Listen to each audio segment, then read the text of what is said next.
From Keene in the Shire, the Liberty Media capital of the world, this is Daryl W. Perry, host of FPP Radio News for Friday, May 15th, 2015. Silver is trading at $17.39 per ounce. Gold is valued at $1,214 per ounce. And according to BitcoinAverage.com, the average price of Bitcoin is $237.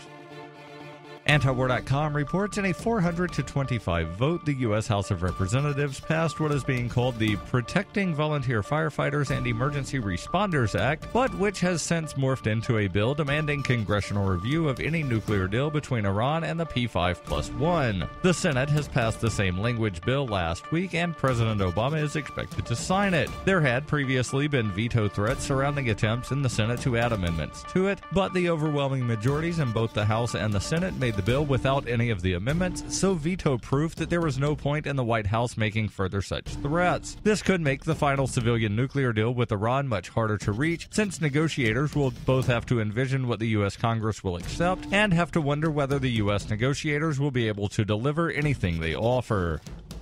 For over 35 years, Roberts & Roberts has been a trusted source for buying and selling your investment-grade precious metals. They also take Bitcoin for precious metal purchases and permanently removed the minimum purchase order for all orders paid in the digital currency. Call Roberts & Roberts today for knowledgeable advice on investing and a forward-thinking approach to new technologies. 850-478-5270 or online at rrbi.co.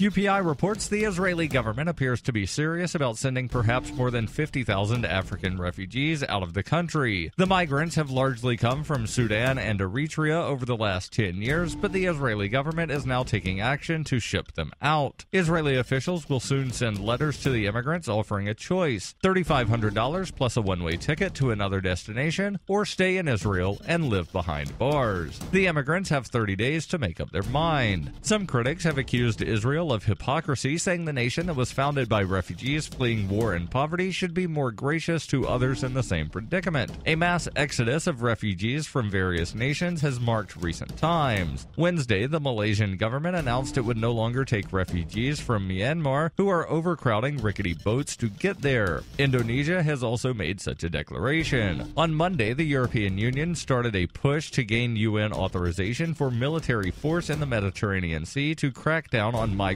smuggling boats. Israeli leaders say their tough approach might actually save refugee lives in the end, as they may not even attempt to make the trip in the first place, during which migrants often succumb to illness or physical injury. Migrants from Africa started to enter Israel a decade ago, and government officials ultimately built a wall to stem the flow across their borders. Prime Minister Benjamin Netanyahu in 2012 called the immigrants a threat to the social fabric of our society, our national security, our existence as a Jewish and democratic state. In 2115 New England, there are no borders, no states, and no regulations, yet never has a more peaceful and prosperous place existed. But Mr. Drake's security company has seen better days. Faced with the prospect of waning power, Mr. Drake intends to replace the anarchy of New England with a government. But at what cost? And can anyone stop him? Anarchy in New England by Joe Jarvis is available from Amazon.com and all major bookstores. Reuters reports Venezuela's powerful parliament head Diosdado Cabello has sought a travel ban on some media bosses he is suing for slander over reproducing a story from a Spanish newspaper accusing him of running a drug ring. Local media said the court hearing the case had granted the request against 22 media figures. Cabello sued opposition-leaning newspapers El Nacional and Tal Cual and website La Patria for picking up an article by Spanish newspaper ABC alleging his former security chief had fled to the United States with evidence that the Socialist Party's number 2 controlled a military-run drug cartel. Opposition leaders and U.S. officials have for years made accusations of money laundering and drug trafficking against the governments of President Nicolas Maduro and his predecessor Hugo Chavez. Venezuelan officials call them unfounded smears that are part of a wider U.S.-led campaign to end 16 years of socialism. A Venezuelan judge earlier this month imposed the travel bans as a cautionary measure. Venezuela ranks 137th out of the 180 countries that are listed in the 2015 World Press Freedom Index that is released by Reporters Without Borders. This has been FPP Radio News, online at fppradio.com.